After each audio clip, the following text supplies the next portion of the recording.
अत्याचार चल रहा है। योगी जी ने तानाशाह को पीछे छोड़ दिया, योगी जी ने ब्रिटिश गवर्नमेंट को पीछे छोड़ दिया, योगी जी अपनी मनमानी कर रहे हैं। उत्तर प्रदेश सरकार फेल है। योगी जी अपने बाजू कितने ही ठोकते रहे, लेकिन उत्तर प्रदेश में सरकार नहीं चल रही है। मोदी जी पहले ईद की नमाज हमें पढ़वा दें सड़कों पर, हम उनकी इस किट को स्वीकार कर लेंगे। ईद की नमाज के लिए एक 15 मिनट के लिए अगर सड़क नहीं बंद की जा सकती तो हमें तकलीफ पहुंच रही है, क्योंकि इस देश को आजाद कराने में हमारे पुरखों ने गोलियां खाई थी, हमारे पुरखों ने, हमारे बुजुर्गों ने फांसियां खाई थी। फिरका परस्ती फैलाने से, हिंदू से मुसलमान को लड़ाने से, मुसलमान को हिंदू के लड़ाने से देश के साथियों का भला नहीं होगा। जो हमारा प्रदेश और देश बदहाली के कगार पर है, गरीब और गरीब होता जा रहा है, अमीर और अमीर होता जा रहा है, और बाकी आप लोगों से क्या छुपाना, सब आप जानते हैं। देश कर्जदार हो चुका है, जनता बता देगी 2027 में।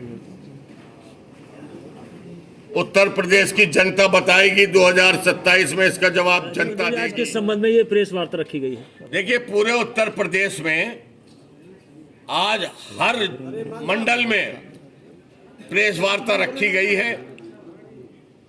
जो हमारा प्रदेश और देश बदहाली के कगार पर है, गरीब और गरीब होता जा रहा है, अमीर और अमीर होता जा रहा है। इस संबंध में हमारे प्रदेश कार्यालय से ये हमें आदेश हुआ है, और बाकी आप लोगों से क्या छुपाना, सब आप जानते हैं। किसी से छुपा नहीं है देश कहां खड़ा है। देश कर्जदार हो चुका है, देश बर्बाद हो चुका है, देश और प्रदेश की जनता भुखमरी के कगार पर है। अब मीडिया के साथियों को चाहिए कि अपनी आवाज बुलंद करें, अपनी आवाज से खुलकर बोलें। जो कुछ जनता का हाल है, सिर्फ खाली फिरका परस्ती फैलाने से, हिंदू से मुसलमान को लड़ाने से, मुसलमान को हिंदू के लड़ाने से देश के साथियों का भला नहीं होगा। देश जब तरक्की करेगा जब हिंदू, मुस्लिम, सिख, ईसाई आपस में मिलकर होली मनाएंगे, आपस में मिलकर लोहड़ी मनाएंगे, आपस में मिलकर ईद मनाएंगे, देश की तरक्की होगी, देश खुशहाल होगा। हम चाहते हैं भाईचारा बढ़े, प्यार मोहब्बत बढ़े और देश मजबूत हो। कांग्रेस चाहती है देश मजबूत हो, और अब देश की जनता को यह चाहिए कि वो तिरंगा हाथ में ले और कांग्रेस को मजबूत करें। जी, प्रदेश नजरिए से देखते हैं आप इसे। योगी जी कहते हैं कि हम ईद नहीं मनाते। पहले योगी जी ईद मनाए। जिस तरह ईद की नमाज सड़कों पर हुआ करती थी, ईद की नमाज मोदी जी सड़कों पर कराएं। 2-2 महीने के लिए रोड जाम किए जा सकते हैं। ईद की नमाज के लिए एक 15 मिनट के लिए अगर सड़क नहीं बंद की जा सकती तो हमें तकलीफ पहुंच रही है, क्योंकि इस देश को आजाद कराने में हमारे पुरखों ने गोलियां खाई थी, हमारे पुरखों ने, हमारे बुजुर्गों ने फांसियां खाई थी, हमारे बुजुर्ग फांसी के तख्ते पर झूले थे, और आज जब वतन को लहू की जरूरत पड़ी सबसे पहले ये गर्दन हमारी कटी।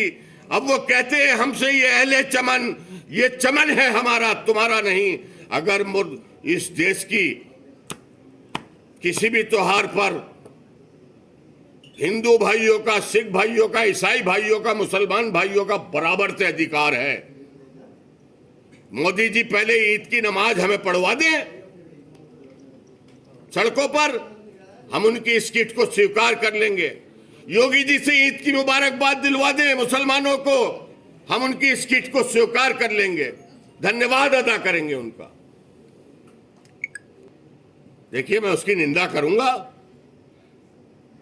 मैं उसकी निंदा करूंगा। भाई, अगर सामाजिक लोगों के यहाँ, सियासी लोगों के यहाँ अगर हमले होने लगेंगे तो ये तो उत्तर प्रदेश की सबसे बड़ी नाकामी है।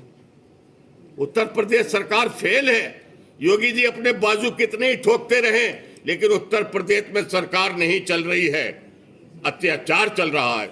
योगी जी ने तानाशाह को पीछे छोड़ दिया, योगी जी ने ब्रिटिश गवर्नमेंट को पीछे छोड़ दिया, योगी जी अपनी मनमानी कर रहे हैं।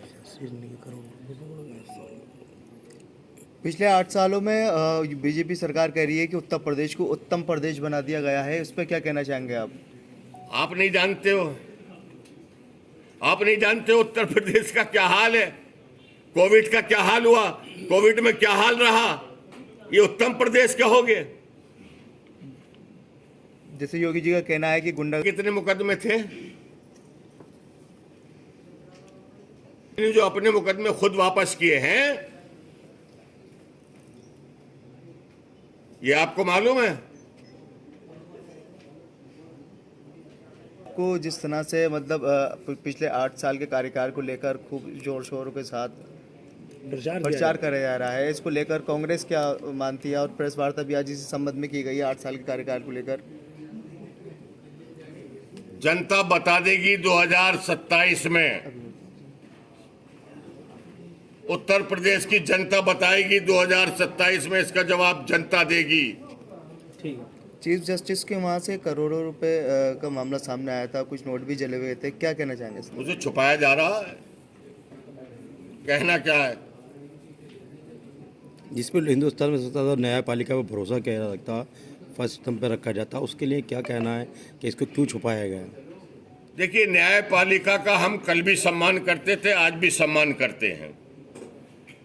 हम तो सरकार को कहेंगे, सरकार छुपा रही है, सरकार को उजागर करना चाहिए अगर कुछ है तो। ठीक है। क्या लगता है 2027? देखिए, 2027 के चुनाव में सेकुलर पार्टियों की सरकार आएगी। हमारे देश के हिंदू भाई भी